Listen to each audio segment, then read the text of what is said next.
ry havana malalo amin'ny tompo ho aminareo anie ny fahasoavana sy ny fiadana avy amin'Andriamanitra ray sy Jesosy Kristy tompo.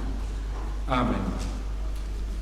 Ao anatin'ny fankalazana ny faha-20 am'zato taona amin'ny fiangonana sy ho fanamariana amin'ny fitsingerin-taona faha-20 taona ny RFF isika izao. Anio alahady 5 Jolay taona 2024 dia alahady natoka amin'ny fiangonana eto amin'ny FJK Mamparibe Famonjena ho ivom-bokatry ny RFF na indrindra fanatanjahantena sy fialamboly ary mbola ibanjinantsika ny loha-hevitra eo amin'ny sahany FJKM hoe miorena amin'ny antson'ny tompo. Mahafaly antsika ny mandray an'Andriamatoa Rasendrasina Lala mpitandrana filohan'ny FJKM teo aloha sady mpampianatra amin'ny toeram-panomanana mpitandrana Ambatonakanga hitondra ny hafatra amin'izao alahady atoka amin'ny fiangonana ho ivom-bokatry ny RFF eto amin'ny fitandremana izao. Aja sy voninahitra ao anay no mandray anao tompoko ka isaorana anao etona.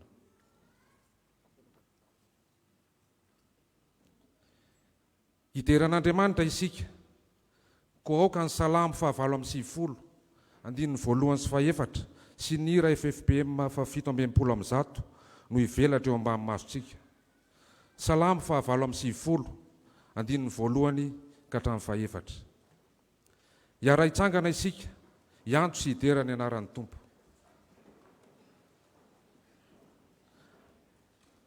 Amin'ny anaran'ny tompo mira firam-baovao an'i Jehova fa efa nanao fahagagana izy, ny tanany ankavanana sy ny sandry masina no nahavitany famonjena.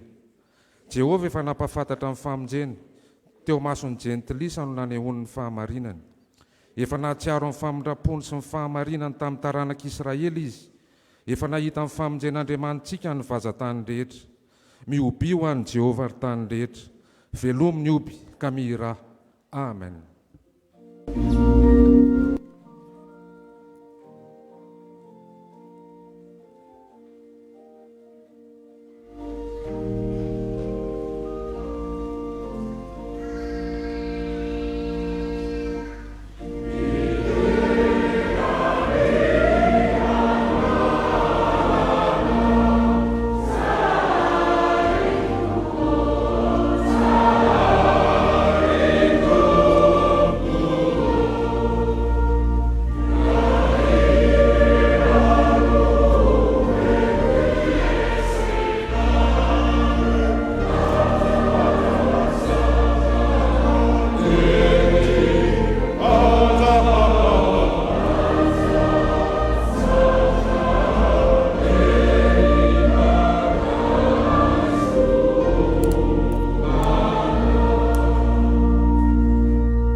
Ry Andriamanitra rainay eo, rainay ianao noho ny amin'ny anaran'i Jesosy Kristy tomponay.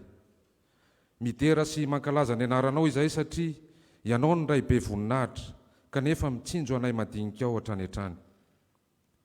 Mpisaotranao izahay amin'izao lahady maraina izao, natokana ho an'ny RFF na ny rindra fanatanjahantena sy fialamboly eto amin'ny fiangonanao eto Amparibe Famonjena izao. Najoronao Andriamanitra izany sampany izany nandritry ny 20 taona izao, hitaiza ny mpikambana rehetra hiova fo kristianina mba ho andry ny fianakaviana sy ny firenena ary ny fiangonana. Manoloana izany rehetra izany anefa dia mifona eo anatrehanao izahay. Mamelany elokay mba hitana indray ny tavanao Andriamanitra. Matoka ny famelan-keloka omenao izahay ry Jesoa, izay nisolo elokanay, koa raisinay amin'ny finoana, izany arakasitrahanay feno anao. Misaotranao izahay noho izao fampompivavahana tanterahanay anio izao, koa apetraka eo am-pelantananao ny atotosany izany fotoana izany. Koa aoka ianao fanahy masina, ameno ny tsiraray izay manatrika izao fotoana izao. Mahatsiaro manokana ry Tompo tianay ireo namanay izay tsy afaka. Ianao anie hitantana azy ireny, ary mahalala koa ny antony tsy nahafahany ka naitra azy ireny mba hitondra mbavaka ihany ny fotoana izay ampandrosoana ny fanjakanao. Amin'ny anaran'i Jesosy Kristy Tomponay. Amen.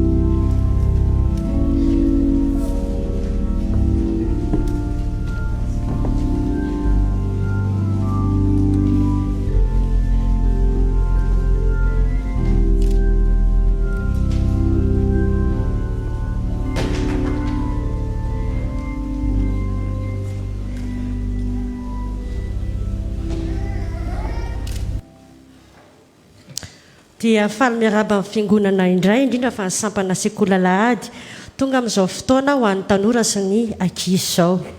Sokoafy ary ny baibolintsika ankizy, iarahantsika mamaky ny Matthieu 4 andininy 7:20 tapany B.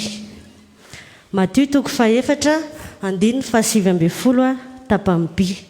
Rehefa hitantsika dia iarahantsika mamaky amin'ny anaran'ny Tompo manao hoe: andeha anarakay fa ataoko mpanarantolona ianareo. Amen. Izany teny izany raika izy dia misy hevitra lehibe roa misongadina izay entina angalantsika lesona androany. Ny hevitra voalohany dia hoe andeha anarakay. Izany dia didy mitaona sy mibaiko antsika Jesosy anaraka azy eo amin'ny fiainantsika. Anisan'izany ny fandehanantsika ty am-piangonana mivavaka. Tsy aty ihany anefa fa naiza toerana misy atsika dia tokony hitantaratra eo amin'ny fiainantsika Jesosy Kristy izay lalana sy fahamarinana ary fiainana ao antsika. Ohatra amin'izany fomba fitenitsika, fomba fitafy, indrindra fa ny fihetsika manoloana amin'ny manodidina. Ny hevitra faharoa dia hoe ataoko mpanarantolona ianareo. Isika rehetra izao dia efa mpanarantolona avokoa. Samy mety efa nahavita, ary efa nahavita ny taona olona tsiraintsika hivavaka, hitondra amin'ny zanatsika na ny namantsika aty am-piangonana, hianatra sekoly alahady, hianatra ny sampana koa izay mety tandrifo atsika tsirairay avy. Fehiny isika rehetra izao dia tokony anana andavatena anaradian'i Jesosy aloha voalohany indrindra, ary mezaka hatrany koa apirisika ny namana ho tonga eto amin'ny fivavahana anaraka anazy ihany koa. Amen. Izao dia hitsangana ny sampana rehetra sekoly alahady, ny mpisakaiza ary ny ray aman-dreny hivavaka.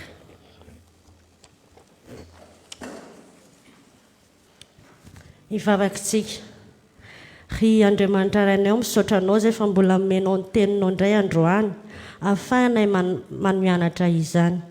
Misaotra anao ihany koa izay fa raha tsy nanana ny teninao dia tsy toy izao. aoka mifananao masina hitari-dalananay tsiraray avy ary ho mpanara-tolona tokoa izahay manomboka izao ka ianao no hiaro anay hitantana anay amin'ny zavatra ataonay dia misaotra no fitiavanao anay hatrany dia apetraka eo ampelantananao izany vavaka izany. Misaotra Jesosy. Amen. Ho an'Andriamanitra irery ny voninahitra. Amen.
Iaraka iaino sy amaky ny tenin'ny soratra masina tsika ry havana. Izany dia hitantsika ao amin'ny Isaia toko fahaenina andininy voalohany ka hatramin'ny fahavalo. Isaia toko fahaenina andininy voalohany ka hatramin'ny fahavalo. Dia hotoizantsika ao amin'ny filazantsara araka ny Matio toko fahaefatra andininy valo amby folo ka hatramin'ny faharoa amby roapolo. Matio toko fahaefatra andininy fahavalo amby folo ka hatramin'ny faharoa amby roapolo. Ho faranana antsika ao amin'ny asan'ny apôstôly toko fahasivy andininy voalohany ka hatramin'ny fahasivy amby folo. Asan'ny apôstôly toko fahasivy andininy voalohany ka hatramin'ny fahasivy amby folo. Ho vakiana misesy amin'ny anaran'ny tompo izany, fa mialohan'izany dia araka hivavaka isika hangataka ny fanazavan'ny fanahy masina. Ry Andriamanitra teny tonga nofo, hiomana andreny soratra masina zahay ankehitriny. Satria ianao Jesosy Kristy dia nilaza taminay fa tsy ny mofo ihany ny veloman'ny olona, fa ny teny rehetra izay aloako ny vavan'Andriamanitra. Koa mangataka ny fitsolovan'ny fanahinao masina izahay ankehitriny, mba hahatonga izany teninao masina izany ho fanilo ny tongotray sy ho fanazavana ny lalanay. Ary aoka anery Tompo izany fanahy masinao izany, mba sy handrakotra ny mpanomponao izay hamaky ny teny sy hitondra ny hafatra avy aminao ho anay vahoakanao izay manatrika etony. Koa mitenena ary Tompo fa vohoniky ainanao izahay mpanomponao. Amin'ny anaran'i Jesosy, ilay teny nahariana ny zavatra rehetra no angatana izany. Amen.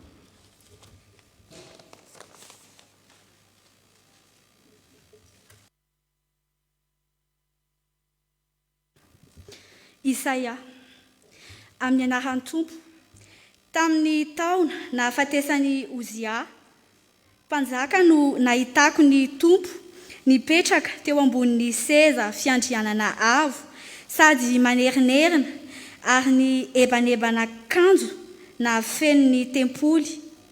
Nisy serafina nitsangana teo amboniny, samy nanana elatra enavy, ny roa nanarona ny tavany, ny roa nanarona ny tongony, ary ny roa nanidiny na nidinany.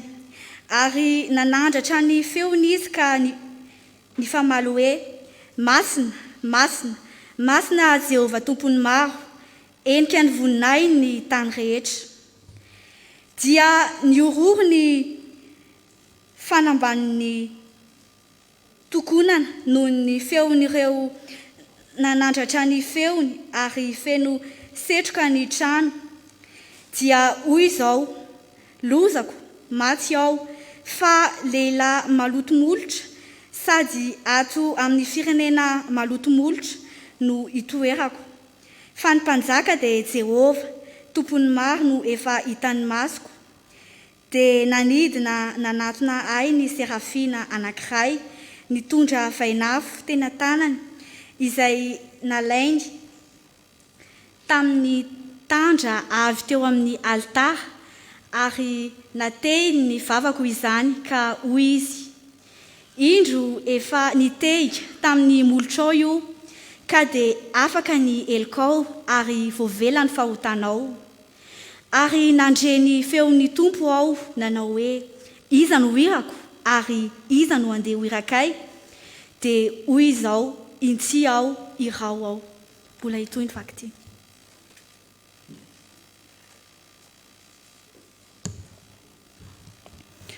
Matio amin'ny anaran'ny Tompo. Ary no nitsangatsangana teny amoron'ny ranomasin'i Galilea Jesosy, dia nahita olona amin'ny rahalahy, dia Simona izay atao hoe Petera sy Andrea rahalainy nanarato teny amin'ny ranomasina fa mpanarato izy. Dia hoy Jesosy taminy: andeha anaraka fa ataoko mpanarato olona ianareo. Dia nandao ny arato niaraka tamin'izay izy ka nanaraka azy. Ary raha mbola nandroso izy dia nahita olona amin'ny rahalahy hafa koa, dia Jakoba zanak'i Zebedio sy Jaona rahalainy izay niara-mipetraka tamin'ny Zebedio rainy teo an-tsambo kely ka nanamboatra ny aratony. Ary niantso azy amin'ny rahalahy izy, dia nandao ny sambo kely sy ny rainy niaraka tamin'izay izy ka nanaraka azy. Asan'ny apôstôly. Ary Saoly mbola nifofofo fandrahonana sy famonoana tamin'ny mpianatra ny Tompo ihany, dia nakao ampisorona be izy ka nangataka taratasy taminy ho any amin'ny sinagoga an-tany Maskosy, mba hoentiny mifatotra ho any Jerosalema izay rehetra hitany momba izany fampianarana izany na lahy na vavy. Ary raha nandeha izy dia tonga teo akaikin'ny Damaskosy, ary nisy mazava avy tany an-danitra nanelatrelatra tampoka manodidina azy.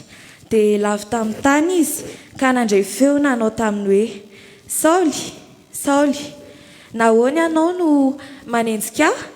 Ary hoy izy: iza moa ianao, Tompoko? Dia hoy izy: izao ny Jesosy izay enjehinao, fa mitsangana ka makanesa ho any an-tanàna dia ho lazaina aminao izay mety ataonao. Ary ny olona izay nomba azy tamin'ny alehany dia nitsangana tsy nahateny, ary nandray ny feo izy nefa tsy nahita olona. Ary Saoly nitsangana tamin'ny tany, ary rehefa nahirana ny masony dia tsy nahita na inona na inona izy. Ary ireo nitantana azy ka nitondra azy ho any Damaskosy. Ary tsy nahita izy atelona sady tsy nihinana na nisotro. Ary nisy mpianatra anankiray tany Damaskosy atao hoe Ananiasy, ary hoy ny Tompo taminy tamin'ny fahitana: ry Ananiasy. Dia hoy izy: inty aho, Tompoko. Ary hoy ny Tompo taminy: mitsangana ka mandehana any amin'ny lalana atao hoe Imahintsy, ka izaho ao an-trano Jodasy izay lehilahy atao hoe Saoly avy any Tarsosy, fa indro efa mivavaka izy. Ary izy efa nahita lehilahy atao hoe Ananiasy niditra ka nametra tanana taminy mba ahiratra indray ny masony. Ary Ananiasy namaly hoe: Tompoko, efa reko tamin'ny maro ny habeny ratsy nataon'izany lehilahy izany tamin'ny olonao masina tany Jerosalema.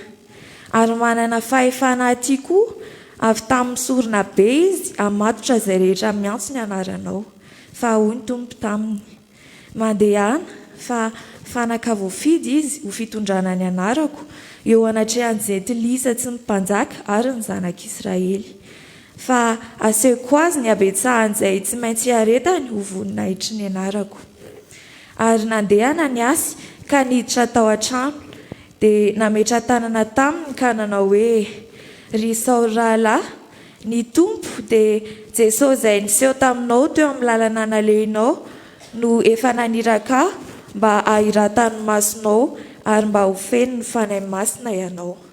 Ary niaraka tamin'izay dia nisy zavatra toy ny kiran'ny hazan-drano niala avy tamin'ny masony dia nahiratra izy ka nitsangana dia natao batisa. Ary nihinan-kanina izy ka dia natanjaka. Ary Saoly nitoetra andro vitsivitsy teo amin'ny mpianatra tamin'ny Damaskosy. Amen. Ray masonao manamasinanay amin'ny fahamarina, iteninao amin'ny fahamarina. Amen.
Ry havako malala ho tompo, ampitomboina ho aminareo ny fahasoavana sy ny fiadanana avy amin'Andriamanitra raintsika sy Jesosy Kristy Tompo, ilay mpamonjy antsika ary deraintsika. Amen. Miraba antsika fiangonana eto amin'ity fitandremana amparibe famonjena ity, ary miraba manokana ny sampana rindra fialamboly fanatanjahantena noho izao saorany an'Andriamanitra noho ny faharoapolo taona izay nijoroany izao ao anatin'ny 170 taonany ity fiangonana ity.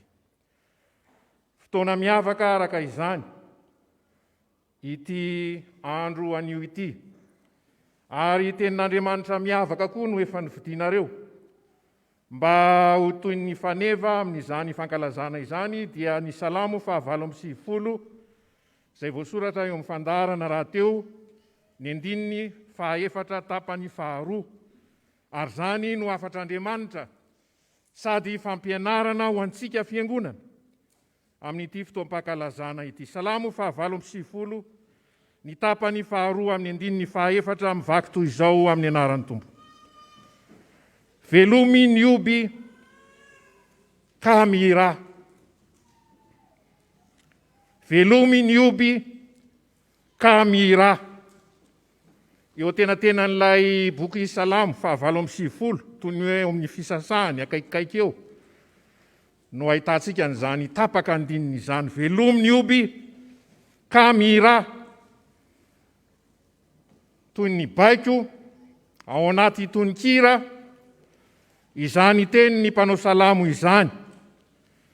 Ny mpandinika dia milaza ry havana fa ity salamo ity ary io irery ihany no ahitana ery am-piandohany ery eo alohan'ny toko voalohany, eo alohan'ny andininy voalohany, la hoe firana. Fa raha mijeritsika any amin'ireo salamo hafa dia somary misy tohiny avokoa hoe salamo nataon'i Davida, natao fampahereza, nentiny niatrika ny ohatran'izao sy takanitsy. Fa ity irery ihany no ambara hoe firana. Ary misy dikan'izany eo amin'ny tenin'Andriamanitra, eo amin'ny sitrapon'Andriamanitra. Satria ity salamo ity dia ambara fa salamon'ny kamboty, hoy ny mpandinika. Salamon'ny kamboty. Ary fantatsika izany atao hoe kamboty izany, tsy manan-kianterana intsony izany, toy ny very lalana, tapidalaka leha. Kanefa mbola manana n'ilay Andriamanitra izay itokiny. Manana n'ilay Andriamanitra izay andry sy fanantenany. Ary izany no mahatonga azy hanao an'izao hira hoy toy ny firana izao. Velomy ny oby ka mihira. Inona moa ny mpanao salamo ambara amin'izany? Inona no sitrapon'Andriamanitra ho antsika amin'izany? Mizatra 3 ry havana no ambaran'izany tenin'ny mpanao salamo izany izay miendrika hira na tononkira. Ny voalohany, avy amin'i Jehova ny hira sy ny mozika. Avy amin'i Jehova ny hira sy mozika. Ny mpandinika dia milaza fa ny feontsika olombelona no zava-maneno tsara indrindra. Ny feontsika olombelona no zava-maneno tsara indrindra. Ary tsy gaga isika raha vao manomboka tany amin'ny fahariana Jehova Andriamanitra, ary amin'ny Genesis 4:1-20 dia efa milaza sady ny amindreo karazana zava-maneno fototra, tendrena, na tsofiny izany, na misy tadiny izany, ireo ny fototra. Genesis 4:1-20. Ary entina ilazana izany fa zava-dehibe eo anatrehan'Andriamanitra, zava-dehibe ho an'ny fiangonana, izany hira sy mozika izany. Ary zany no nanomezan'Andriamanitra feo atsika. Zany no nanomezan'Andriamanitra atsika vava. Ary jereo tsara ilay filazan'ny mpanao salamo eo amin'io andininy 4 io. Satria ny vava no mioby, ny vava no mihira. Avy eo izay vao milaza ny zava-maneno tendrena eo amin'ny andininy 5. Natao hira satria avy amin'Andriamanitra ny feontsika. Ary zava-dehibe zany tsy tokony ho ataon'ny kristianina ambanin-javatra.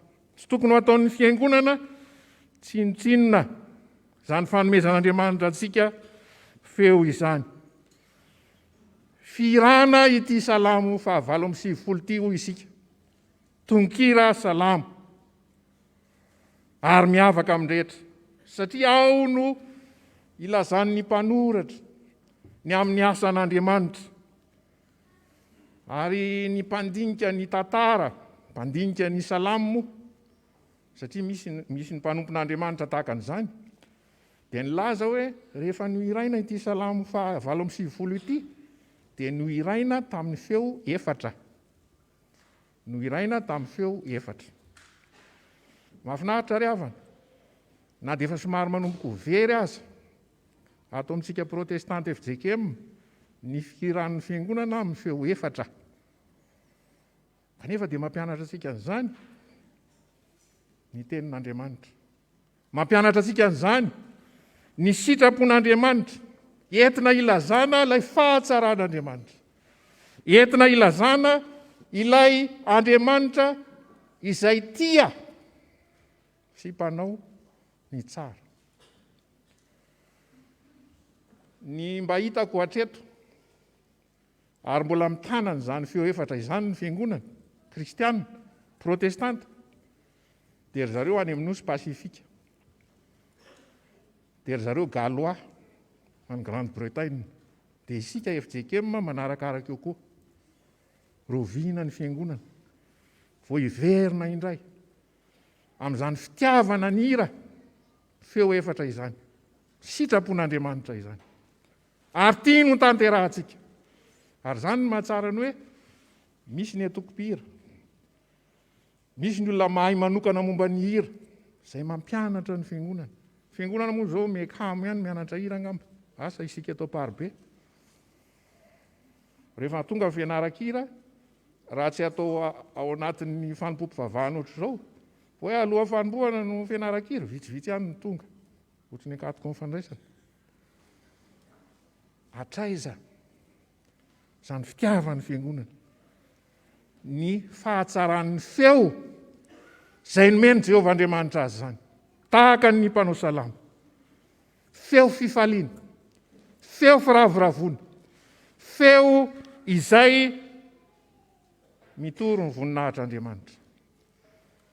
Fa avy amin'i Jehovah ny hira sy ny mozika. Ary izany hira sy mozika izany, izay no mitarika antsika epita amin'ny hevitra faharoa, dia milaza ny amin'Andriamanitra. Jehovah no vontoatin'ny tononkira, ny hira. Ary izany no antony nanomezany azy antsika. Mba hahatonga ny fiangonana, hahatonga ny Israely, hahatonga ireo rehetra izay nandray famonjena tamin'i Jehovah, izay nahafantatra ny asany, mba hidera sy hisaotra ary hanome voninahitra azy. Ary izany no ambaran'ny mpanao salamo eto amin'ireto andininy ireto. Raha Jehovah ny votoatin'ny hira, dia inona manambara inona momba ny Jehovah Andriamanitra moa izany ny hira araka ity salamo ity? Dia raha mamaky isika ny salamo 7:20 manontolo, dia ahita manomboka ary amin'ny salamo 4:7, 7:20, 8:20, dia ahita an'ilay fanandratana an'ilay Jehovah ho mpanjaka. Milaza ny mahampanjaka ny Jehovah Andriamanitra ny salamo eto. Ary izay no votoatin'ilay hira. Milaza an'ilay Jehovah mpitsara marina, mpamonjy, milaza ny fahamarinany, ny fahamasinany. Hitako amin'ny fandarana an'io tolakandro, ny hira voalohany, andeha ataontsika io rehefa avy eo ny andininy voalohany, andriana nahary masina indrindra. Milaza ny fahamasinan'Andriamanitra, milaza ny voninahitr'Andriamanitra, milaza ny herin'Andriamanitra. Ary izany no antony nanomezan'Andriamanitra antsika ny talenta mba ahazoantsika manambara ny fahagagany, ny asany mahagaga, ny famindram-pony sy ny fitiavany, ny mbola fiaviany amin'ny voninahitra indray.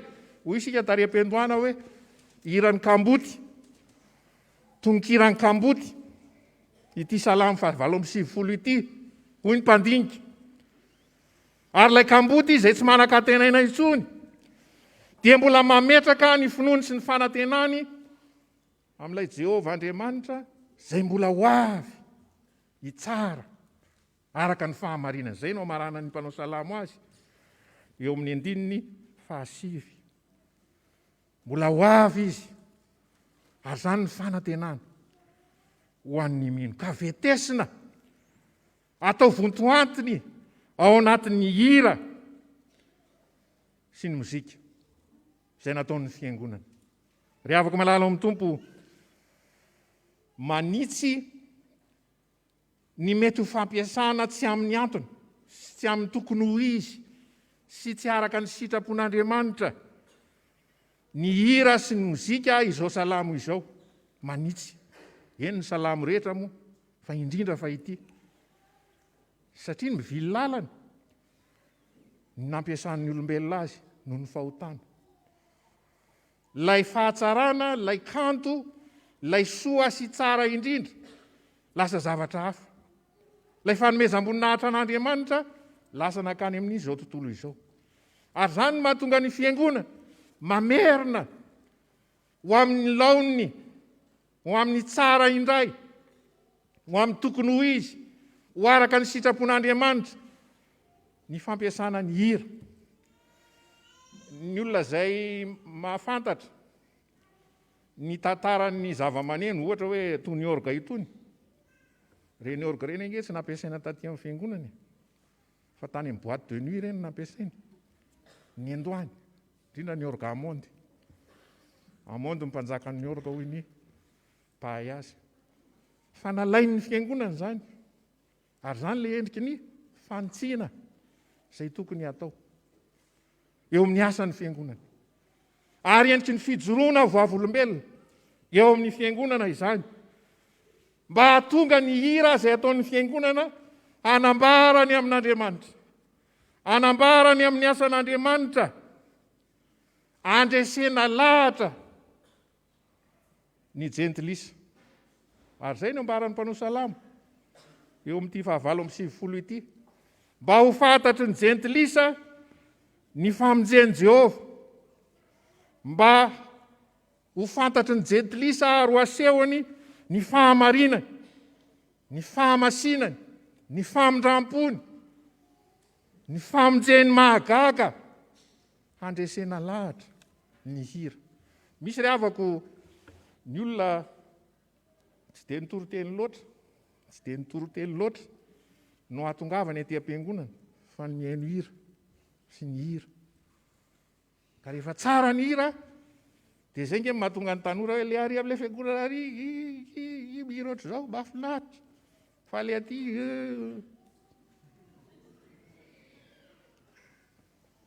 mampianatra antsika izao tenin'Andriamanitra izao, fa ny vontoatin'ny hira fiderana an'Andriamanitra.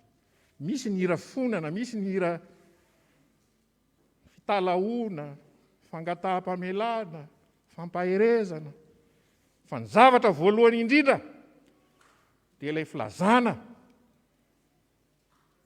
ny famonjen'Andriamanitra, ny asa mahagaga nataon'Andriamanitra, handresena lahatra.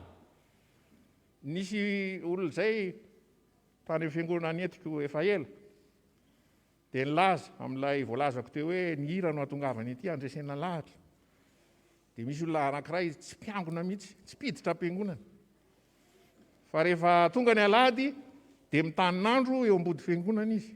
Ny olona zany miangona ohatrano am-piangonana, fa izy mitanin'andro. Dia reny ilay tononkira sy ny hira ataon'ny fiangonana. Ary dia nanjary voasarika izy ho lasa fiangonana, ho tonga kristiana, mandresy lahatra ny hira tsara izay ataon'ny fiangonana, milaza ny famonjen'Andriamanitra, milaza ny asan'Andriamanitra, satria izany no zava-dehibe tian'Andriamanitra ho tanterahan'ny fiangonana, indrindra amin'izao vanim-potoana iainantsika izao, vanim-potoana ny fandrosoana, ny teknôlôjia, zavatra isan-karazany, mahazava-dehibe ny hira. Mbola hafa ihany le hoe miara-mihira ao an-tranon'Andriamanitra na amin'ny toerana izay natokana iombonana hivavahana amin'Andriamanitra. Mbola hafa ihany miaraka. Afaka mihira ianao any an-trano, mandeha tsirairay, mbola hafa ihany ilay hafanana ao anatin'ny hira, milaza ny asan'Andriamanitra, ny famonjeny. manome ahery, manome hafanana, manome fanantenana ny amin'ny ho avy, milaza ny fahamasinan'Andriamanitra ho iaho. Andeha ataontsika ny hira voalohany ao amin'ny firana FFBM, ny andininy voalohany sy ny andininy fahadimy. Ataontsika eo am-pitsanganana zany mialohan'ny hidirana amin'ny famaranana n'izao tenin'Andriamanitra toriana izao. Andriananary masina tokoa. Andininy voalohany sy ny andininy fahadimy.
Dia ilay sitrapon'Andriamanitra, ilay tenin'Andriamanitra izay toy ny mibaiko ny mpanao salama, satria miendrika baiko mantsy voalaza eto, velominy io hamira. Ataovy manakoako ny feonao,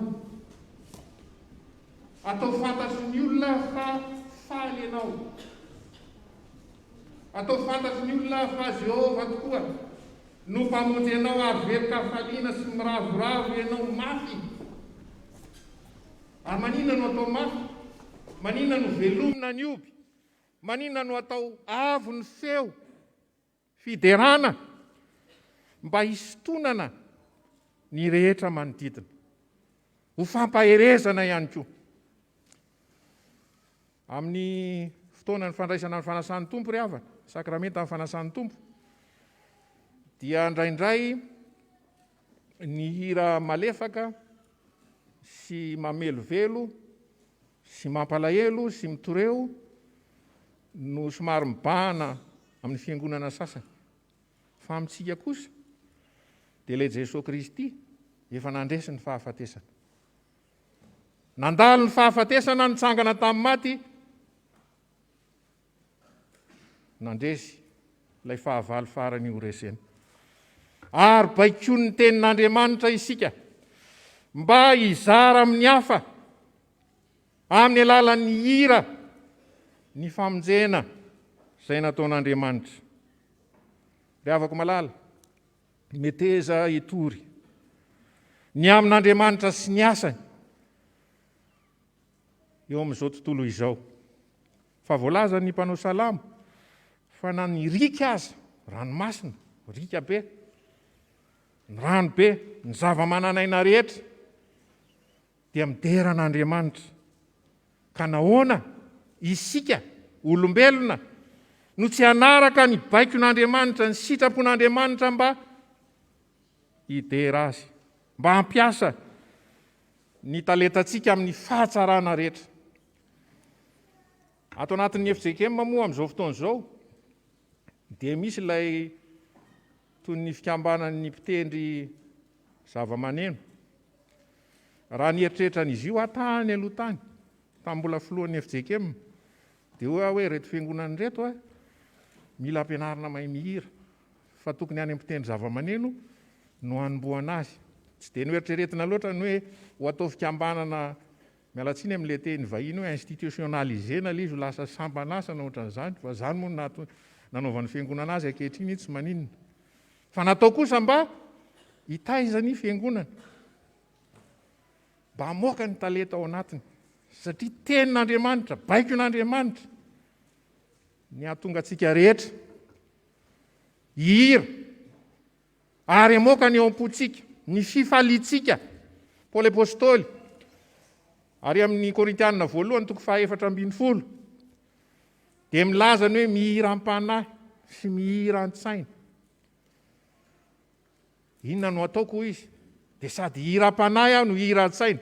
Le hoe mihiram-panahy raha somary tsorona ny fahazoantsika azy, dia le hoe mihira arak'izay hitondrany fonao sy ny sainao azy eo fotsiny ny ao anatinao. Fa le mihiran-tsaina mametraka an'izany araka ny kalitao, araka ny fenitra tokony arahana eo amin'ny mozika. Ny tenin'Andriamanitra no mametraka an'izany ho an'ny fiangonana.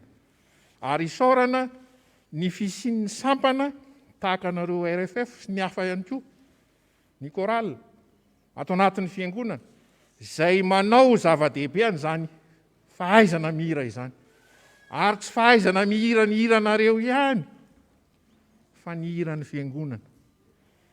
Mampalahelo matsy le mijery rehefa misy atsapanahy atao rehefa vita ny hira lasa izy mandeha. Na tsy mihira izy, tsy dia misokatra loatra vavany mihira tsara ohatra rehefa manao ny hirany izy, rehefa mihira ny fiangonana. Fa rehefa manao ny hirany kosa izy ataony tsara mihitsy. Fa rehefa hira firana ohatrany tsy dia manao an'izany ny korala baro. Nefa izany no antony teo amin'ny tantaran'ny fiangonana namoronana sy nisiany antoko-ty hira. Ary izay no mampiavaka ny fiangonana protestanta amin'ny fiangonana hafa. No tenenin'Andriamanitra, baikon'Andriamanitra isika mba hihira. Ny baikon'ny tenin'Andriamanitra, ny sitrapon'Andriamanitra isika mba hay mihira, hioby ny asan'Andriamanitra sy ny voninahitr'Andriamanitra. Ary izany hirantsika izany dia hitondra tsy fampaherezana ho antsika ihany, fa hahatonga antsika handiny tena koa manoloana ny voninahitr'Andriamanitra sy ny asany, manoloana ny fahagagana rehetra izay ataony, ka hahatonga antsika hiverina indray ho amin'ilay fitiavana voalohany. Dia nanomezany an Jesosy Kristy mba hifona ho antsika ary famelan-keloka ho antsika, ary hahatonga ny hafa koa mba hidera sy hanome voninahitra an'Andriamanitra. Ka anaiky toy marobe manao hoe anaraka anareo izahay, fa fantatray fa momba anareo Andriamanitra. Koa velomy ny hoby ka mihira. Voninahitra ny eo an'Andriamanitra raha izany ka fanahy masina izay fa azy hatramin'ny taloha indrindra ary azo mandrakizay. Amen.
dia raha hivavaka isika. Tompo Andriamanitra io dia mbola misaotra anao izahay noho ny teninao izay nambara ny mpanomponao taminay teo. Teny milaza sy manambara ary manentana anay hatrany ny amin'ny fiderananao. Ry Jesosy Kristy Tomponay io, mahatoky izahay manana ny teninao, hijoroanay amin'ny fanomponanao. Aoka tokoa izany teninao izany hanovan'ny fiainanay tsirairay avy, ahatonga anay ho tena irakao ka hatotosa ny asa fanompona izay nambatraketinao anay indrindra fa izay RFF izany. Ay mahafoy sy andany tenanay ka ho irakao na amin'inona anatsonao anay. Raisinay ho tena didy masina tokoa Tompo ny iraka izay nomenao anay, ka taho izahay mba hanefa tsara izany asa nomenao anay izany. Tsy vitan'ny herinay anefa izany, fa mila ny herinao. Ko mangataka ny herinao ary izahay mba hatotosa ny asa izay nomenao anay. Amen. Manoloana izany tenin'Andriamanitra izany dia andeha isika hanamafy ny finoantsika amin'ny alalan'ny fanekam-pinoana apôstôlika laharana voalohany, iarahantsika rehetra izay manao hoe: Andriamanitra ray tsy tompo hanao ny lanitra sy ny tany ao, ary mino an Jesosy Kristy izanany lahatokana tompontsika izay nitoritoroana tamin'ny fanahy masina, nateraky Maria Virjiny, nijarona nanapaka ny Pôndio Pilato, nombona tamin'ny hazo fijaliana, maty ka nanefa, nidina tany amin'ny fiainatsiny, nitsangana tamin'ny maty tamin'ny andro fahatelo, niakatra ho any an-danitra, mipetraka eo ankavanan'Andriamanitra ray tsy tompo, avy any hiviny tsara ny velona sy ny maty. Mino ny fanahy masina aho, ny fiangonana masina manerana izao tontolo izao, ny fiambonan'ny olona masina, ny famelan-kelo, ny fitsanganany tena maty, ary ny fiainana mandrakizay. Amen. Petraka ny fiangonana.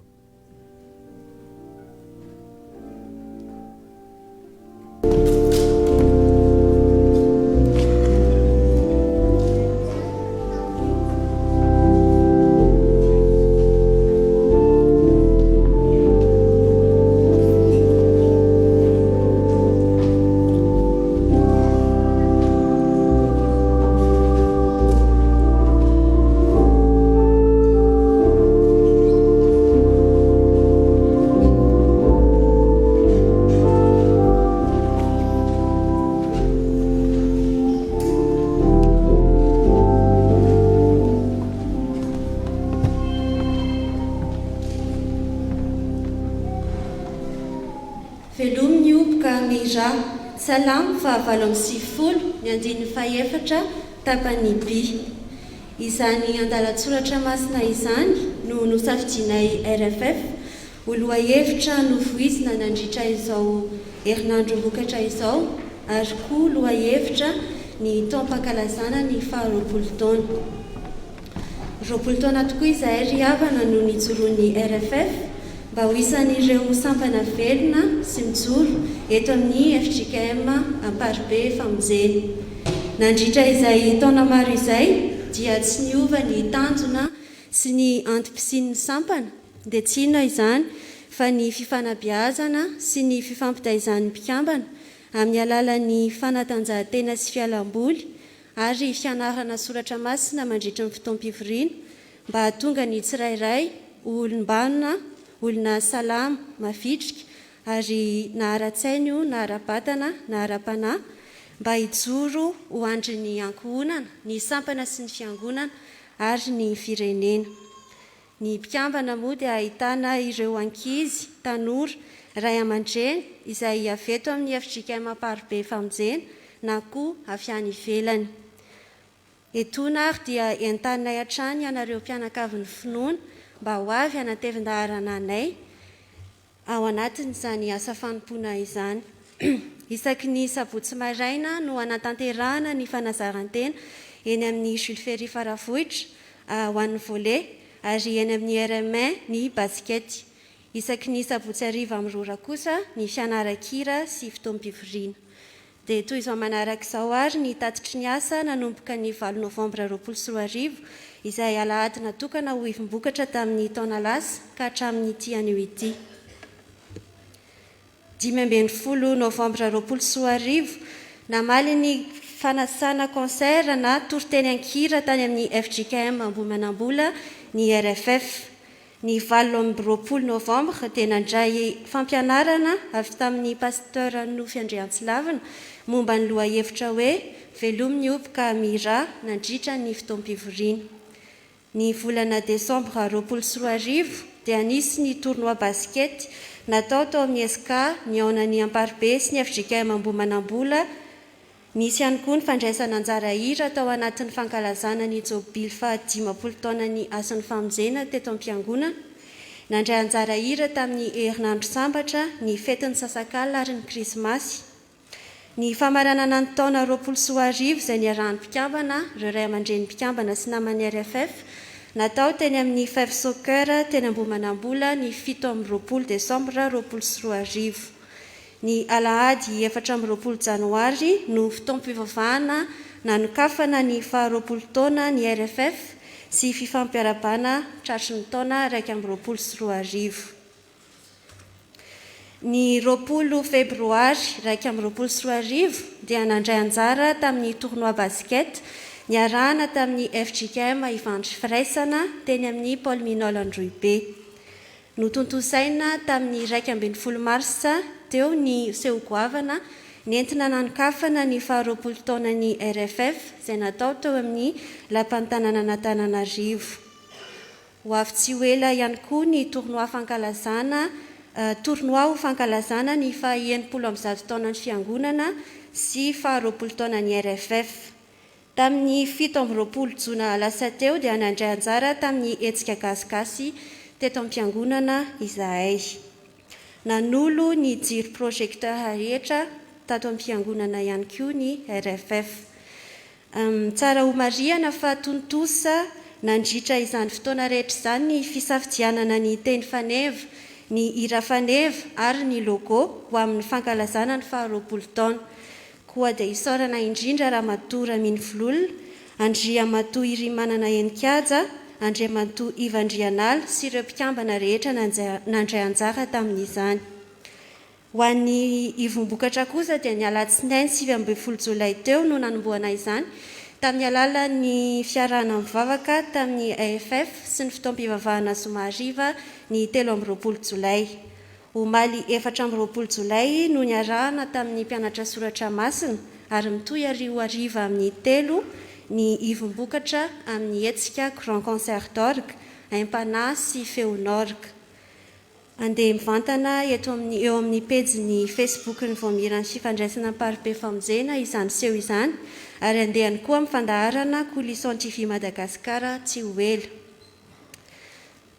Ety ampamaranana dia isaorana ifeno Andriamanitra tamin'ny fanampinanay ny fahasalamana na tontosana izay tom-piasana izay sy ho fitohizan'ny fankalazana ny 20 taona. Misaotra ny ray aman-dreny mpitandrina mivady sy ny mpiram-piangonana, ny mpitandrina ny tondra ny teny fampahirezana ho an'ny anio maraina.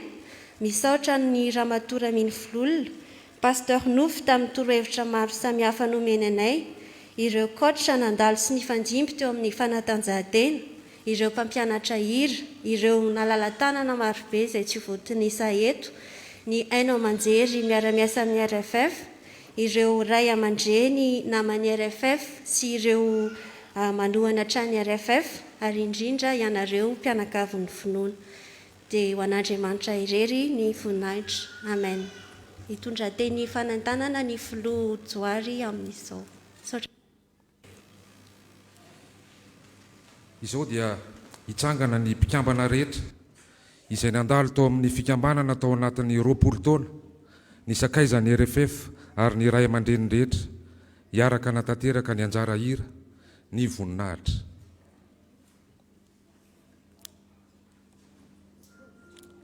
Hiara hitsangantsika.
Izao dia ilaza ny vaovao-piangonana ny tompon'andraikitra ny amin'izany izay raharaha tokony ho fantatsika.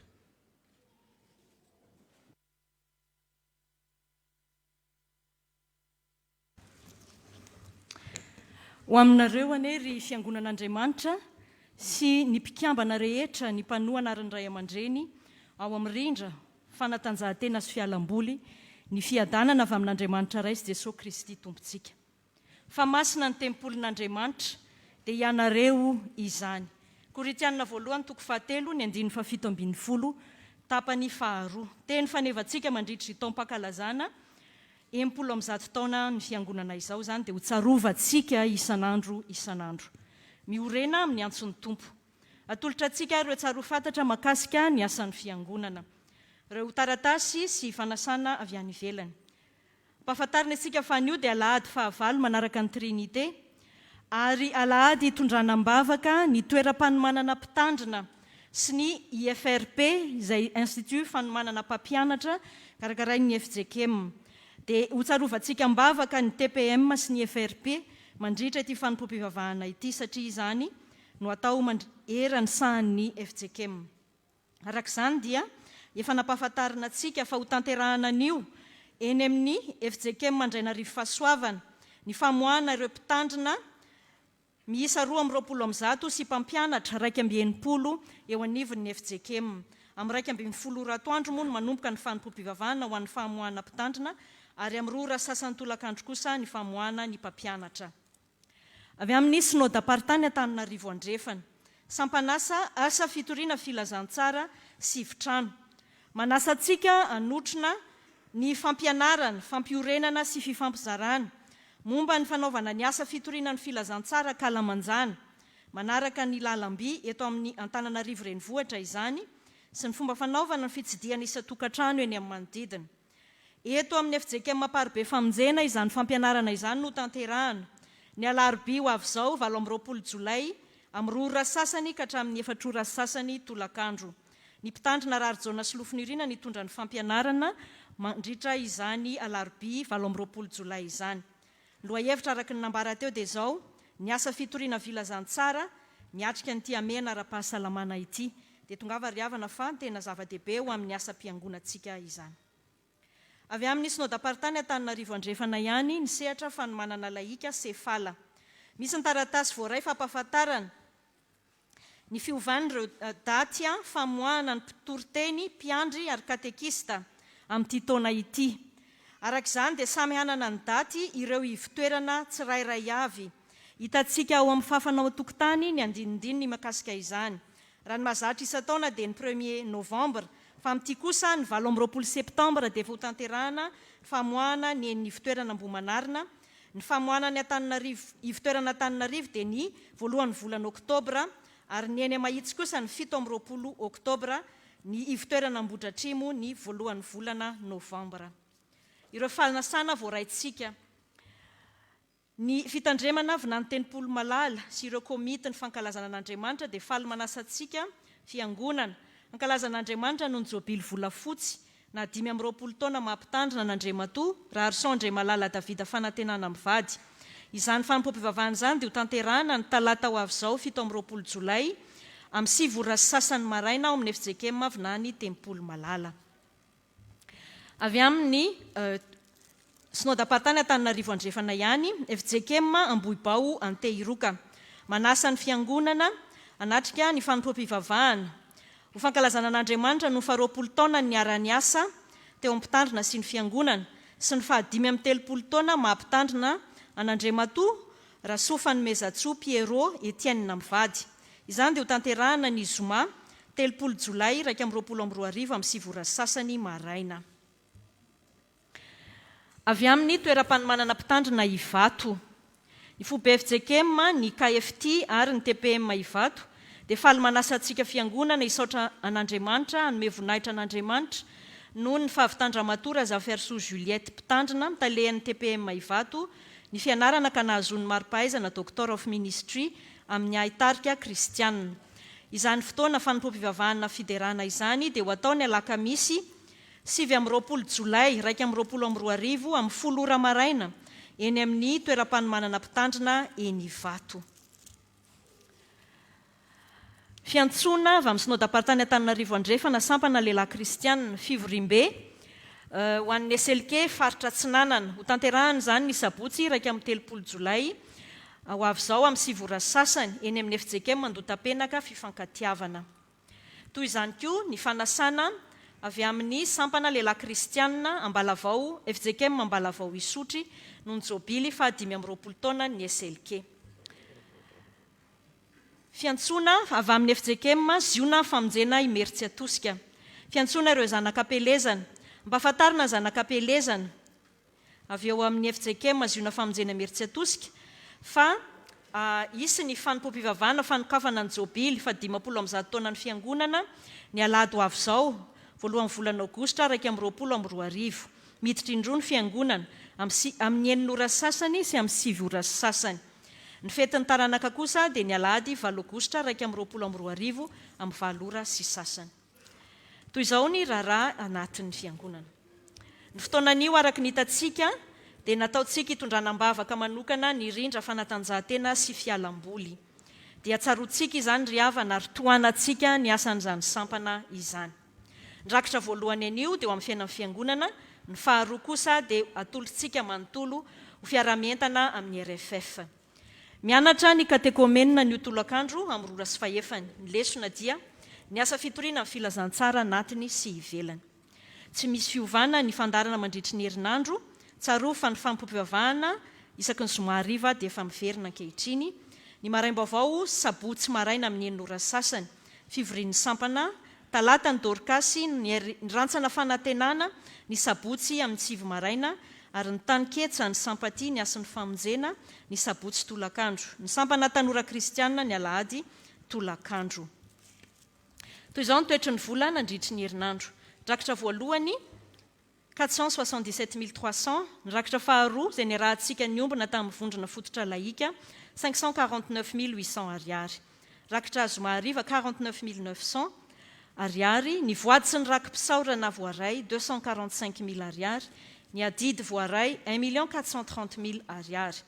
Rakitra nandritra ny fampianarana soratra masina tamin'ny teto amin'ny fokotany Aparibe 9 600 ariary. Ireo rehetra ireo mitotaly 2 861 600 ariary. Fiantsoana fanambadiana. Andriamatora Benandrasana ary Jaona Andrianina, Zafy sy zanak' Ramatora zao Arvero Soljanina sy Andriamatora Benandrasana Jaona sy Anitra mivady dia mangataka ny anamasinana ny fanambadiny amin'ny Ramatora Velonjanahary Harena Valsoa, zanak'Andriamatora Benandriamanitra Samuel Joseph sy Voaja mivady. Fanamasinana ny fanambadiana dia tanterahana ny zoma ho avy izao 3 Jolay 2022 amin'ny 12 ora atoandro eto amin'ny FJKM Aparibe famonjena. Ity no fiantsoana fahatelo dia afaka miroso ny fanambadiana. Andriamatoa Andrianarisoa Joandrianina, zanak'Andriamatoa Andrianarisoa Bruno sy Ramatora miaramanana Josianina, dia mangataka ny anamasinana ny fanambadiana amin'ny Ramatoa Andriamandimbisoa Fi, zanak'Andriamatoa Andriamandimbisoa Harrison sy Ramatora Andriambao Nirina. Ny fanamasinana ny fanambadiana dia ho tanterahana ny sabotsy 7 Aogositra 2022 amin'ny 12 ora atoandro eto amin'ny FJKM Aparibe famonjena. Ity no fiantsoana faharoa. Noho ny fiangonana mitaiza, ampahafantarina isika fiangonana fa ny zanaky ny fiangonana vavy. Ramatora Rakoto Arvony Tina Kanto, zanak'Andriamatoa Rakoto Arvony Marie William sy Ramatora Zafiarson Nirlalao Eliartina dia ho ampiakarin'Andriamatoa Andriany Aina Zoerlala Ulrich, Zafy sy zanak'Andriamatoa Ramanatsoa Jean Chrysostome sy Ramatora Vaosolo Ernestine. Andriamatoa zanak'Otertina Honoré sy Ramatoa Andriamanantsoa Lala Nirina Viviane ho vadiny. Ny fanamasinana ny fanambadiana izy ireo dia atao ny sabotsy 14 Aogositra 2022 amin'ny 10 ora maraina ao amin'ny chapelle UCM Mbatoroka. Ity no fiantsoana voalohany. Rehefa vao avy amin'ny rafitra sy ny sampana ary sampanasa sy asa.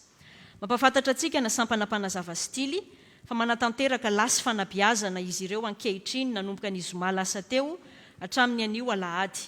Ny sampana mpanazava dia eny Ambatolampikely ary ny tily kosa dia eny Ambodratrimo. aorian'ny fanompom-pivavahana dia isy ny fivoriana ka tokony fandraisana ko antsona ny mpandray ny fanasan'ny tompo rehetra ny diakona sy ny loholona ary ny solo tenany sampana hanatrika izany ka tokony fandraisana izany io mampanahy.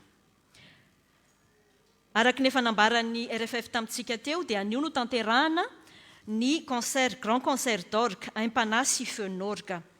Amin'ny 3 ora moa izany ny anomboka androany anio tolakandro. Irahan'izy ireo manatotosa amin'ireo mpankafy sy mpitendry orga. Rizaka Manatoanina, Miravo Ramarolahy, Rindra Rakotosaonina, Tsantarandre Miajasoa, Tiksa Rasolo, Saonina Irmana Nenikaja, Erlanto Rabiaza Maholy, ny asan'ny famonjena ary ny akom-pideran'ny lanitra. Ko satria voafetra ihany isika ny mety afaka tena hanatrika eto am-piangonana dia afaka araka ny fanentanana teo dia afaka manaraka izany tsika ao amin'ny pejy Facebook satria andeha direkta ny fotoana rehetra. Avy amin'ny sampana asa fitoriana filazantsara. Hanatanteraka ny tafika masina ivelany isika ry fiangonana mandritra ity taona 2024 ity. 2 no faritra andehanana. Voalohany dia eny amin'ny faritra eto amin'ny synodam-paritany Antananarivo andrefana ihany. Dia eny amin'ny fiangonana miara-mandroso amintsika Ambohipiara. Dia ny faharoa eny Bevoay, any Bevoay fa tsy eny Bevoay.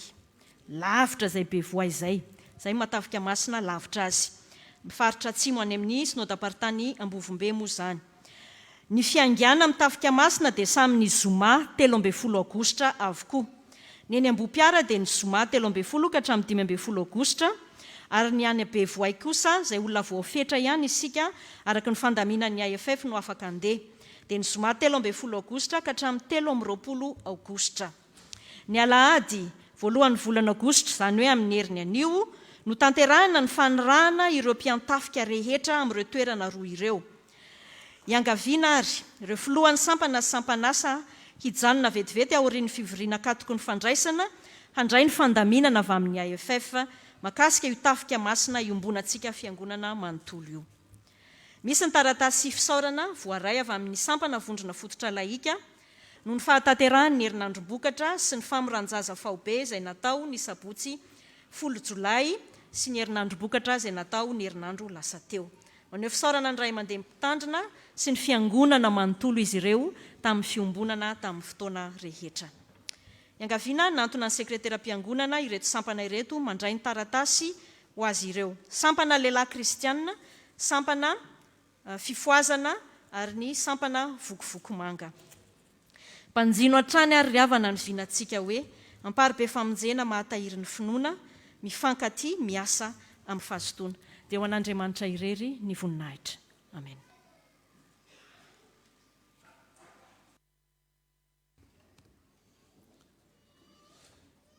Iroso amin'ny rakitra isika izay manome amin'ny fory avana no akasitrahan'Andriamanitra.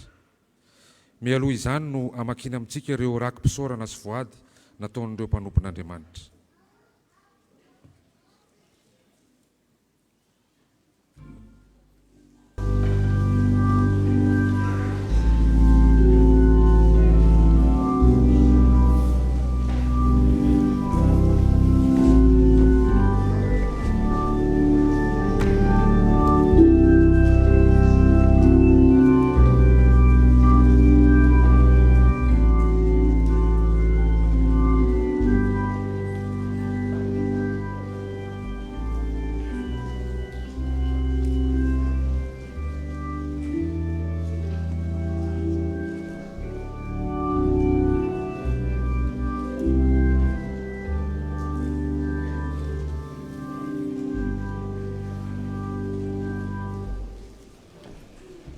Aoka hifaly sy ho ravoravo aminao izay rehetra mitady anao.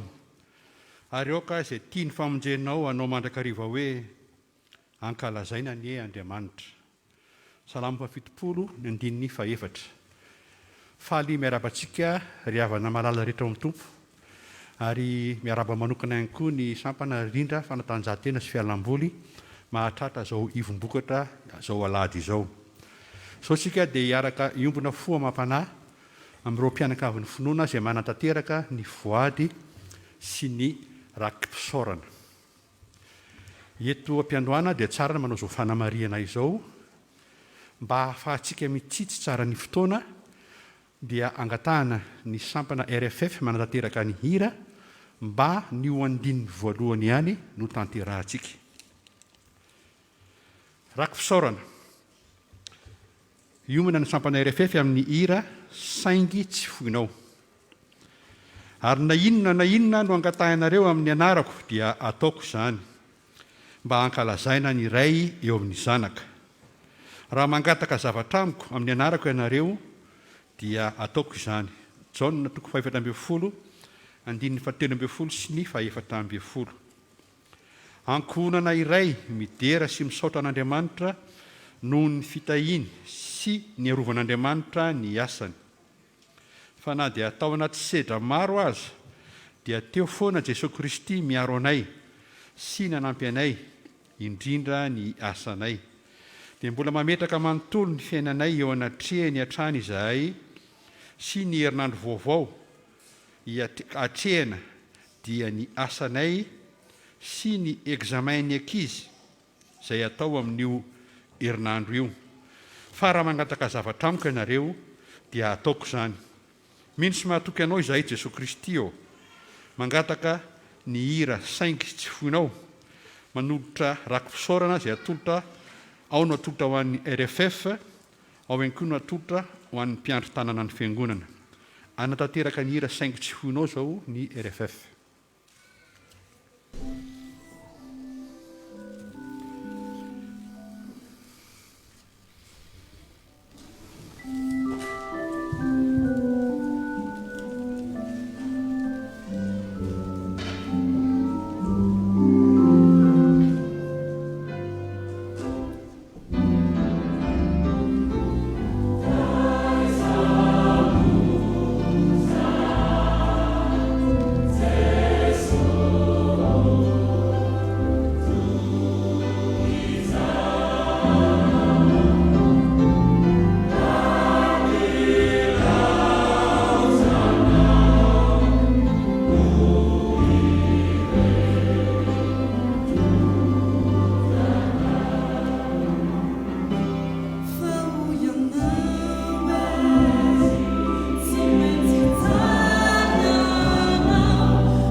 Dia mbola totosain'ny RFF ihany mitondra anao teny hoe tompo ô fantatrao.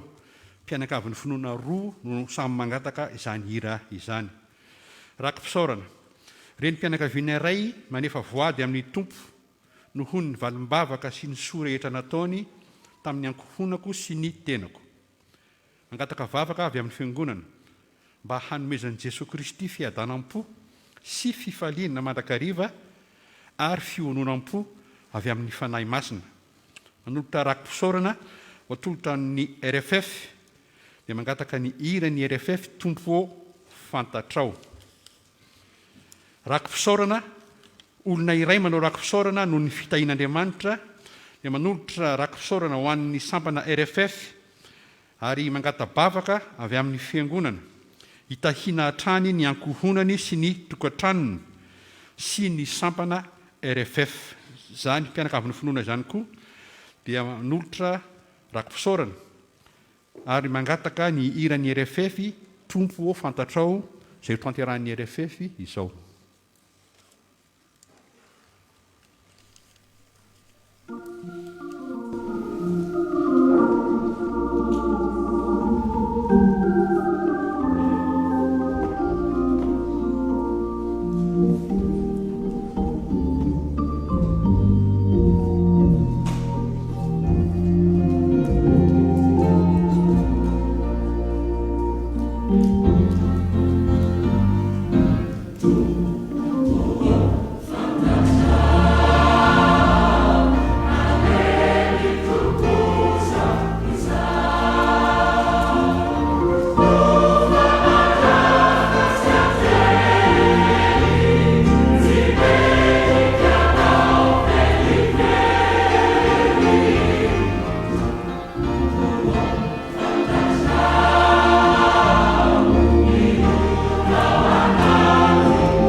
Rakopisaorana.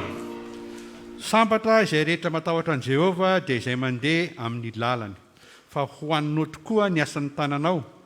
Sambatra sady ambinina ianao. Salamo 7:20, ny 1 sy ny 2. Mpianakavin'ny finoana manolotra rakopisaorana noho ny fahasoavan'Andriamanitra arotsany aminay. Izany mpianakavin'ny finoana zany dia manolotra vola ray hetsy ariary ho an'ny asan'ny fiangonana. Iomana amin'ny hira manaraka ny sampana RFF amin'ny hira mitondra ny lohateny hoe mandehana manarana. Mpianakavin'ny finoana 3 no mangataka izany hira izany. Eny, aoka isaotra ny tompo ao ka sisy ho adinoko ny sino ataony. Salamo 7:1, ny 2. Tanora iray misaotra an'Andriamanitra noho ny valimbavaka ka nahafahany fanadinana CEPE soamantsara ary manavao hatrany ny fanoloran-tenany amin'ny fanompona an'Andriamanitra anatin'ny sampana RFF. Izany tanora izany dia manolotra rakim-pisaorana vola 2 alina ariary ho an'ny RFF, mangataka vavaka avy amin'ny fiangonana sy ny iran'ny RFF mandehana manarana. Mideranao amin'ny foko rehetra ho Andriamanitra Tompo ao, anome voninahitra ny anaranao mandrakizay aho. Salamo 9:2. Misaotra an'Andriamanitra fa afaka CEPE ny zanako ary mivavaka ho azy mandrakariva hitombo fahendrena. Mangataka vavaka avy amin'ny fiangonana momba ny fianarany amin'ny ho avy rehetra, ary dia mangataka ny iran'ny RFF mandehana manarana, manolotra vola 2 alina ariary ho an'ny RFF. Voady, misaotra an'Andriamanitra lehibe no ty andro anio ity izay ivombokatry ny RFF sy ny fankalazana ny 20 taonany. Mangataka vavaka avy amin'ny fiangonana mba ho tontosa soamatsara ny fotoana rahariva ny concert d'orgue sy ny fiainan'ny sampana amin'ny ho avy manontolo. Manolotra rakim-pisaorana, ao no atolotra ho an'ny Ray aman-dreny mpitandrina, ao no atolotra ho an'ny RFF, ary dia mangataka ny iran'ny RFF mandehana manarana izay ho tanterahan'ny RFF izao.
Fianakaviana iray mahatsiaro ny fahasoavan'ny Tompo amin'ny fitantanany ny fiainany sy ny fianaran'ny zanany.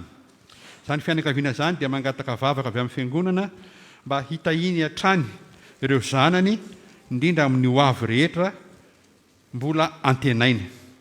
Izany fianakaviana izany koa dia manolotra rakim-pisaorana, ao no atolotra ho an'ny Ray aman-dreny mpitandrina, ao no atolotra ho an'ny sampana sekoly alahady, ary dia mangataka ny hira amin'ny iran'ny finoana 12 feno toky ny fanahy izay ho tanterahantsika ao anatin'ny fanompom-pivavahana mialoha ny tsodrano.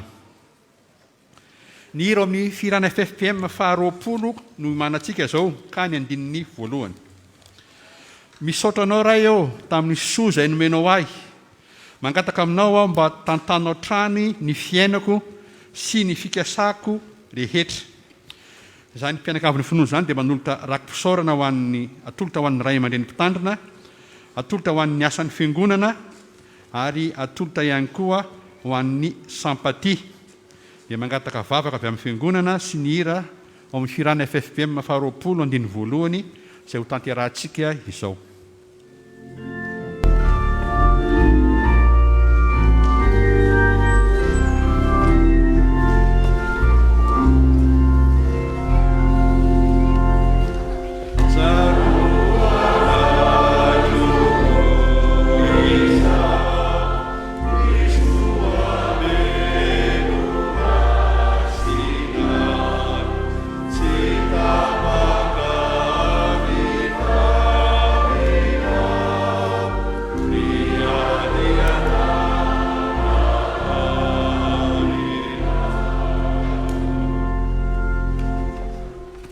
Farandiavana hira amin'ny firana fanampiny 12. Rakim-pisaorana, tovavy ray misaotra an'Andriamanitra no ny fahavitan'ny fanadinana nandritra ny 2 herinandro teo. Mangataka vavaka avy amin'ny fiangonana mba hahazo valiny mahafapo sy mba hitahina indray ireo zandry izay mbola anala fanadinana rehetra. Zanahary eo tahio ny tanindrazanay. Izany tovavy izany dia manolotra rakom-pisaorana atolotra ho an'ny rindra fanatanjahantena sy ny fialamboly, ary mangataka vavaka avy amin'ny fiangonana sy ny hira ao amin'ny firana fanampiny faha 12 faly aho izay ho tanterahantsika izao. Eo an'Andriamanitra irery ny voninahitra. Amen.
Izao dia anolotra ny rakitra sy hanavaon'ny fanoloran-tenantsika ho an'Andriamanitra isika. Ataontsika ny hira 270 FFBM mandiny 7. Raiso ny fahaizako eto mba hanaja anao, raiso koa ny volako ho anao tokoa izao. Iary hitsangantsika.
fatrafory avana nisy famataran'andro latsaka tao amin'ny fitrano atsimo ka izay tompon'izany dia angatahana mba handalo ao ivavaka isika ry havana. Tompo manentana anay mandrakariva ianao mba iorina amin'ny antsonao ny vahoakanao ary dia nataonao nahafantatra izay tamin'ity fotoana ity fa avy aminao Jehova ny hira sy ny zavakanto ary ny zava-maneno mba ilazana sy hanambarana ny aminao Andriamanitra ary koa mba hanarahanay ny baikonao sy ny sitraponao hoentina mijoro vavolombelona hamitana ny asanao. Tompo, na dia salamin'ny kamboty azy izany dia nasehonao fa na dia efa ao anatin'ny farany sarotra aza dia izany indrindra no ilana ny ahatserovana sy ny ahalalana fa ny hira sy ny mozika dia avy aminao mba hiterananao. Vavaka aminao ary izay Tompo ho an'ny fiangonana, mpitondra fiangonana, ny mpitory ny filazantsara rehetra, ny toby masina sy ny akan'ny fitezana mba hitoetra tsara ao aminao ka ahay hira ary ahay anome voninahitra anao, anaraka hatrany ny baikonao ka ahomby amin'ny asa rehetra izay atao.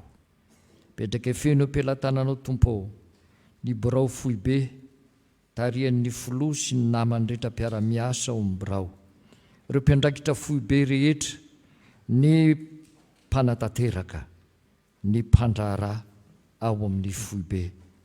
Apetraka feno am-pelantananao ny fanomanana ny amin'ny sinôda lehibe izay ho tanterahana Tsoatsy any Sambava. Tompo, mba ho vita soa izany ka ho fifaliana ho an'ny vahoakanao anatin'ny sahany FCKM ny fahatanterahana izany sinôda lehibe izany. Bavaka aminao koa izay ho an'ny sinôdam-paritany Antananarivo Andrefana izay tarian'ny président sinôdaly sy ny birao miara-miasa aminy. Apetraka feno am-pelantananao ny mpandraharaha rehetra izay ao amin'izany sinôdam-paritany izany ary ny fiangonana mandrafitra ny sinôdam-paritany manontolo. Omba azy ireo anao ka ahomby amin'ny asa izay totosainy handrosoana izany sinôdam-paritany izany hatrany. Vavaka aminao izay Tompo ho an'ny sampana, sampanasa sy ny asa, ny voamera ary ny fikambanana rehetra hatrany amin'ny foibe sy ny sinôdam-paritany ary ny fitandremana ary tsaroana manokana amin'izany ny fitandremana eto amin'ity amparibe famonjena ity. Tompo, hiasa nan-kery ianao ka tanteraka izay zavatra rehetra ka sain'izy ireo, indrindra ao anatin'izao fankalazana anao Andriamanitra no ny 100 taona izay nijoroany ny fiangonana ka niasany ny asanao.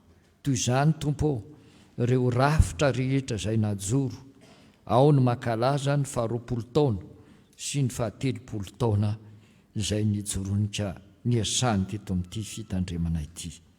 Dia tsaroana manokana ny amin'izany reto rindra fanatanjahantena sy fialam-boly izay ao anatin'ny fankalazana ny fetim-bokatra izay anjarany amin'ity taona 2020 ity ary koa ny fankalazany anao Andriamanitra no ny 20 taona izay nijoronika ny asany. Mbola maro Tompo ny fikasan'izy ireo entina mamelonaina izany sampana izany eto anivon'ny fiangonana. Hiasa nan-kery ianao Tompo, indrindra efa niasa ianao tao anatin'izao fanompoam-pivavahana izao ary mbola hiasa ianao anio tolakandro amin'ny fotoana anaovan'ny grand concert d'orgue ary dia kininy eo am-pelantananao izany. Isaorana ianao ny mpanomponao Jesosy izay nitondra ny afatrao ary entina hiambavaka mba ho tahinao mandrakariva, menao tanjaka, menao hery, menao fahasalamana. Mpanomponao efa na efa be io Tompo teo amin'ny fanomponanao ary ninay ary mbola inonay fa mbola amity izany hatrany ary mbola vita mihoatra no ny lasa indray azy. Jereo manokana izy sy ny ankonany fa ianao Tompo no efa nifidy azy sy nanendry azy ho amin'ny asa masina dia izay mampitandrina azy. Tompo malalo manaten'izay fa hijery sy tsinjo azy sy ny ankonany ianao ka hitahy azy amin'ny fitahim-panahy mahatretrika izay sitraka ao, hiainany sy hanatanterahany asanao mahandra-pikipony masony. Vavaka aminao izay tompo ho an'ity fotoana izay natokany ny Efijekihema, atserovana sy tondranam-bavaka ny toeram-panomanana mpitandrina sy ny FRP, Institut de Formation et de Recherche Pédagogique. Ianao tompona miatrahana izany satria nataonao nanana an'izany ny fiangonana mba hanefena sy tezana ireo mpiomana ho mpitandrina sy ireo mpiomana ho mpampianatra eo anivon'ny sahany Efijekihema. Ankinina eo ampelantananao izany mba handroso hatrany hivelatra mandrakariva ary aomby amin'ny asa ka tonga ny fiangonana ho vavolombelona tokoa eto amin'izao tontolo izao. Petraka eo ampelantananao tompo ireo havana malagasy izay mpiray raha aminay kere any Atsimo. Ianao no nakinanay ny fiainan'izy ireo tompo mba hanana izay tandrifo sy hohanina izy amin'izay maha olombelona azy, ary dia ianao no hanokatra ny tanan'ny maro mba tonga ny olona hahatsiaro hitsimbina sy hijetra ary hanolotra izay tokony hafahana manohana azy ireo mba ho tahaka ny malagasy rehetra koa izy. Tompo fantatrao fa mafy tokoa ny afitsoko ity valanaretina Covid-19 ity, ary miovaovo zany, misy variant samihafa. Apetraka feno ampelantananao tompo mba ho levona tsikelikely zany ary ho fongotra tanteraka mihitsy satria nandravarava be loatra tetỳ ambany masoandro ary nanteto Madagasikara aza dia tsaroany zany. Vavaka aminao izay tompo ho an'ny fanombohana ny amin'ny fanatanterahana ny trano Atsimo. Apetraka eo ampelantananao ny komity izay iandraikitra an'izany, ireo komity ny asa lehibe, ny biro-piangonana, eny ny mpianakavy ny finoana rehetra izay mandray anjara mavitrika tokoa amin'ny ezaka atao amin'ny fananganana fototra-fitrasa tahaka izao. Vavaka aminao izay tompo ho an'ireo sahirana, ho an'ireo marary, ho an'ireo manamanjoa mba hita vahaolana avy aminao, ho sitrana amin'ny aretina sy ny rofo izay mahazo azy ary hita fiononana sy faherezana anaiky ny lalana izay hitondranao ny fiainany. Vavaka aminao izay tompo ho an'izay mananataka manokana rehetra, ianao no amaly ny vavaka amin'ny fotoana izay sitraka ao mamety izany. Vavaka aminao izay ho an'ireto mpanomponao izay nanao rakim-pisaorana sy voady masina. Ao tompo ny mpanomponao izay mangataka hatrany ho arovanao amin'ny asa satria nandalo sedra teo ary matoky izay fa ianao dia hijery sy hitsimbona ary amoaka azy ho mpandrisy hatrany, ary ny fanadinana izay hoatrehan'ny zanany ihany koa dia kinina eo ampelantananao izany.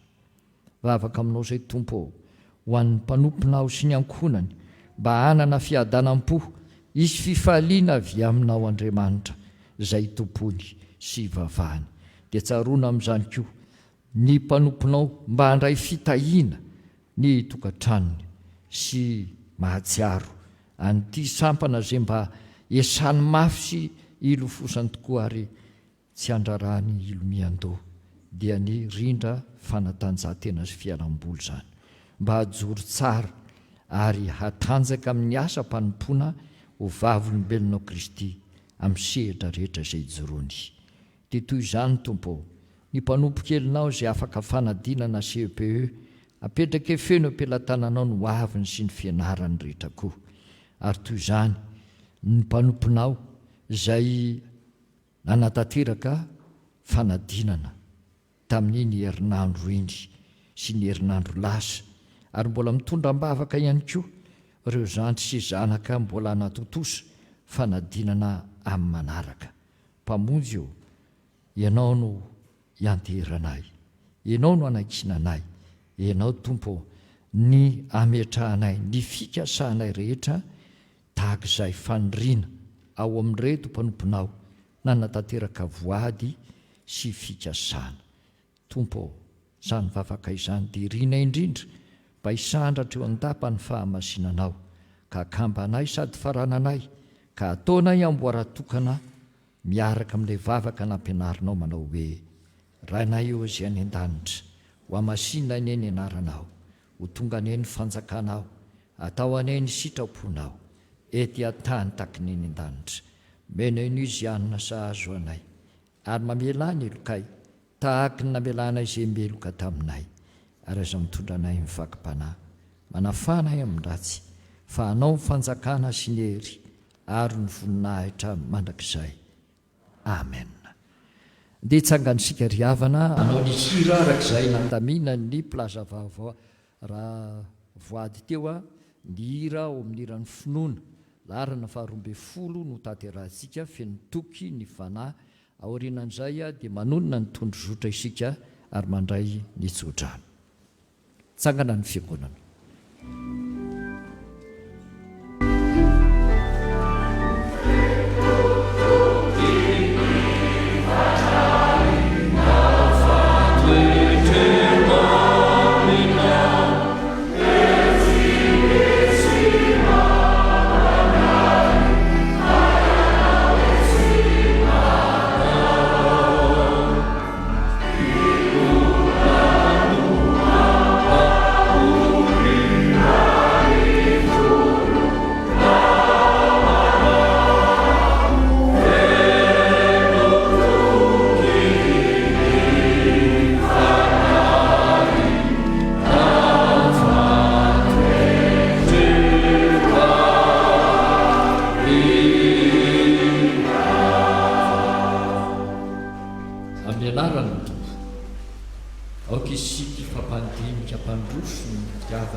Fahamarinana ho an'izay manao asa tsara. Amen. Tanteraka aminareo ny tsodrano izay tononona amin'ny anaran'ny Tompo. Andriamanitra ny fiadanana hahamasina anareo samy ho tanteraka, aokarovana avokoa ny fanahinareo sy ny ainareo ary ny tenanareo, ho tanteraka ka tsy hanatsiny amin'ny fiavian'i Jesosy Kristy Tompontsika. Amen.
Mipetraka ny fiangonana ary manaova vavaka mangina ao am-ponareo.